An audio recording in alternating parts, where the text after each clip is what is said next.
हाय, मेरा नाम संध्या शेट्टी है। मैं मुंबई से हूँ और एज ए फ़ैशन मॉडल और एक्टर मुझे लोग पहले से ही जानते हैं। मैं ब्लैक बेल्ट कराटे चैम्पियन हूँ और फ़िलहाल मैंने रिसेंटली कॉमनवेल्थ कराटे चैम्पियनशिप में इंडिया के लिए गोल्ड जीता है। संध्या जी, अभी आपने इंडिया को रिप्रेजेंट करते हुए आपने जो ये गोल्ड मेडल जीता है, इसके बारे में कुछ बताएं। आप कुछ बताएं इस बारे में। मेरे लिए ये शायद सबसे एक बेहतरीन मेरे लाइफ का एक मोमेंट है when I one Commonwealth karate championship and I one gold for India. बहुत खुशी होती है और मुझे ऐसा कहीं ना कहीं जाकर लगता है कि ये सबसे एक महत्वपूर्ण मेरे लाइफ की एक मोमेंट है, क्योंकि इंडिया के लिए जाके एक गोल्ड जीतना मेरा बहुत पहले से एक ड्रीम रहा है। मैं बचपन से ही स्पोर्ट्स पर्सन रही हूँ। मैंने कबड्डी, वॉलीबॉल, ट्रैक एथलीट रह चुकी हूँ, 100 मीटर्स लॉन्ग जंप। 13 साल पहले मैंने हमारे इस सुनहरे सपने को शायद कहीं ना कहीं पर शुरुआत दी थी, कराटे के प्रैक्टिस से शुरुआत करके। और 13 साल के बाद ये जर्नी में मुझे अब जाके ये मेडल मिला है।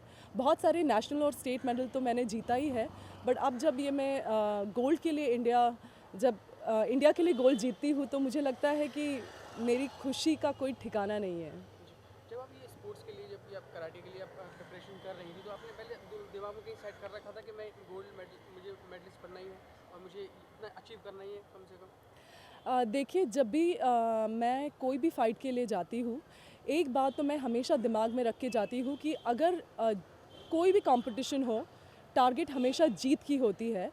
और अगर टारगेट जीत की हो तो कहीं ना कहीं पर जाकर आपको वो जीत हासिल हो ही जाती है। और मैं हमेशा गोल्ड के बारे में सोचती हूँ, और कहीं ना कहीं चूक होकर सिल्वर या ब्रॉन्ज़ हो भी गया तो मैं अपनी तैयारी में बहुत ज़्यादा ज़ोर लगा देती हूँ अगली बार के कंपटीशन के लिए। और इस बार भी मैंने बिल्कुल वही किया था। जब मैं बम्बई से निकली थी हमारे कंपटीशन के लिए, और जब मैंने अपने फाइटर्स को देखा था, मलेशिया वाले थे, साउथ अफ्रीका वाले थे, न्यूजीलैंड वाली थी। मेरी जो फाइनल बाउट थी वो न्यूजीलैंड के साथ हुई थी, और मेरा एक लक्ष्य था कि मुझे गोल्ड जीतना है, और शायद कहीं ना कहीं वो मेरे फाइट में भी दिखाई दिया। And I think winning a gold for India makes me very proud, and I'm very happy that I'm standing here today and I'm giving this interview and letting people know that it's amazing and it's a great feeling. जी, संध्या जी, क्योंकि इतना सब कुछ achieve करने के बाद sports में आपने इतना हमारे देश को रिप्रेजेंट किया और इतना बड़ा नाम हासिल किया, और आप मॉडलिंग में भी आप बहुत जुझारू रही हैं। आपने अपना लैक्मे फैशन वीक के लिए आपने रिप्रेजेंट किया इंडिया को, तो उस बारे में क्या कहेंगे आप? कैसे बैलेंस कर पाती हैं ये सब दोनों चीज़ें? Course Uh, part. देखिए, मॉडलिंग और एक्टिंग शुरुआत से ही मेरा प्रोफेशन रहा है, और मैं आगे भी जाके उस प्रोफेशन में अपना 100% दूंगी। और मैंने कहीं ना कहीं जाकर ये भी बहुत क्लियरली दिमाग में सोच रखा है कि अगर आप मेहनत करो और फोकस रहो और टाइम मैनेजमेंट करो तो सब कुछ आप बहुत ही आसानी से कर सकते हो। बस मेहनत बहुत ज़्यादा लगती है। और कराटे बहुत ही एक कॉन्ट्रास्टिंग सा करियर है जहाँ पर चोटें भी बहुत लगती है, और फिर मॉडलिंग और फैशन में मुझे कैमरा के सामने बहुत बन ठन कर जाना पड़ता है। तो आई थिंक वो एक बैलेंस लाना ज़रूरी है, और कहीं ना कहीं मुझे वो बैलेंस अब मैंने 13 साल की मेहनत के बाद सीख लिया है। फैमिली कितनी सपोर्टिव है आपके साथ? मेरी फैमिली सबसे ज़्यादा सपोर्टिव है। मॉम डैड मुझे उन्होंने हमेशा सपोर्ट किया है। और जब हमारे देश में ये बहुत बड़ी प्रॉब्लम है कि लड़का और लड़की में बहुत डिफरेंस रखते हैं, मुझे लगता है मेरे घर में और मेरे माँ बाप ने वो डिफरेंस कभी रखा ही नहीं है। हमारे घर पे जितना लड़के को प्रोत्साहन देते हैं उतना ही लड़की को प्रोत्साहन देते हैं।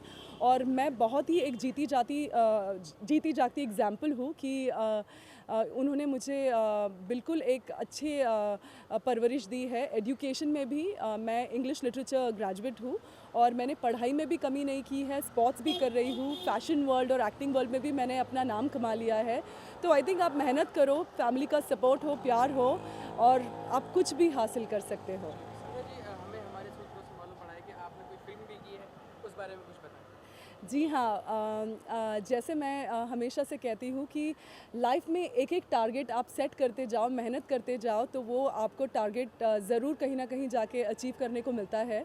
अब मैंने बॉलीवुड में भी बहुत जम के कदम रखा है। मेरी फ़िल्म वो एक मुलाकात शूट हो चुकी है और 2016 में इसकी रिलीज़ की हम कामना करते हैं। तो शायद मैं उस फील्ड में भी रेस तो मैंने शुरुआत कर दी है, अब टारगेट तक पहुंचना बहुत जल्दी मैं वो भी हासिल कर लूँगी। Bollywood I am coming. अब संजय जी, हाल फिलहाल में हमें हमारे सूत्रों से ये मालूम पड़ा है कि अक्षय कुमार जी ने आपको अप्रोच किया था उनके स्कूल के लिए, तो आपने क्या कहा उनको, कैसे क्या क्या what's your take on that? जब मैं कॉमनवेल्थ कंपटीशन के लिए जा रही थी तब मुझे एक सरप्राइज़ कॉल आया था अक्षय जी से, और उन्होंने मुझे कॉल करके विश किया कि जाके मैं गोल्ड ही जीतूँ इंडिया के लिए। और कहीं ना कहीं उनकी विशेस, मेरे मॉम डैड की विशेस, मेरे सारे दोस्तों की विशेस काम कर गई और मैंने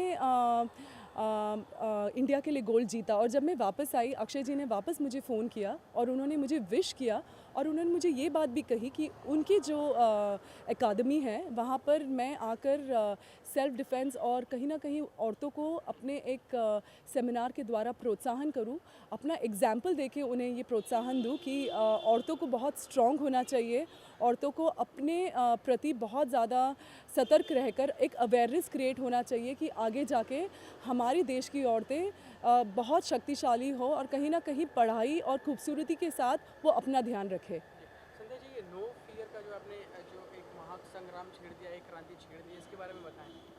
देखिए, मुझे लगता है कि हम जब जब कुछ सीखते हैं हमें सोसाइटी को कुछ वापस देना चाहिए, और फ़िलहाल तो मेरा कंसंट्रेशन टोटली कराटे है। 2016 मार्च में मैं यूएस ओपन चैम्पियनशिप की ओर मेरा पूरा ध्यान केंद्रित करना चाहती हूँ, बट उसके अलावा कहीं ना कहीं जाकर एक नो फियर जो मेरा एक सपना है, मैं अपने तरफ से एक सोसाइटी को एक योगदान देना चाहती हूँ।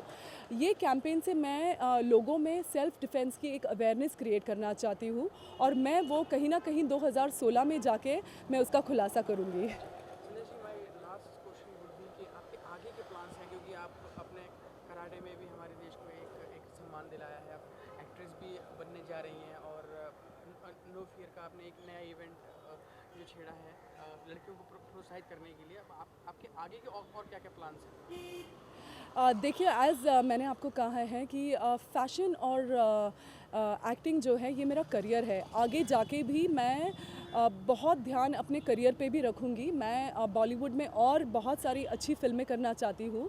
बहुत दिग्गज डायरेक्टर्स जैसे संजय लीला बंसाली है, मैं बहुत प्रोत्साहन लेती हूँ उनके काम से, और मुझे ये बहुत आशा है कि फ्यूचर में मैं कहीं ना कहीं जाकर ऐसे डायरेक्टरों के साथ काम करूँ। और उसके अलावा जो मेरा कराटे का जो पैशन है, मैं चाहती हूँ कि और भी आगे जाकर मैं बहुत अच्छे कॉम्पिटिशन्स में भाग लूँ। 2016 में जो यूएस ओपन है मार्च में, मैं अपने देश के लिए कुछ ना कुछ जाकर वहाँ करना चाहती हूँ। ये कंपटीशन में मैंने अपना पूरा ध्यान केंद्रित किया है और वो फाइट मैं करूँगी। और हमारे जो कराटे एसोसिएशन ऑफ इंडिया है, वहाँ भी मैं बहुत ज़्यादा योगदान देना चाहती हूँ, क्योंकि आगे जाके और भी कराटे प्लेयर्स जो है उन्हें भी फ्यूचर में ये मौका मिले कि वो भी आगे आकर कुछ करें। आई थिंक हमें अभी सब लोगों को स्पोर्ट्स के बारे में इंडिया में बहुत ज़्यादा सतर्क होना चाहिए, बच्चों को बहुत ज़्यादा प्रोत्साहन देना चाहिए, सिर्फ कराटे नहीं बाकी सभी स्पोर्ट्स के लिए। अगर हम उन्हें प्रोत्साहन करें तो कहीं ना कहीं जाके इंडिया में और ज़्यादा इंटरनेशनल मेडल्स आ सकते हैं। चलिए संजय जी, हमारी बहुत बहुत शुभकामनाएं आपके साथ हैं, और हम चाहते हैं हर लड़की आपकी तरह बने और ज़्यादा हमारे देश का नाम रोशन करें। Thank you. Thank you so much.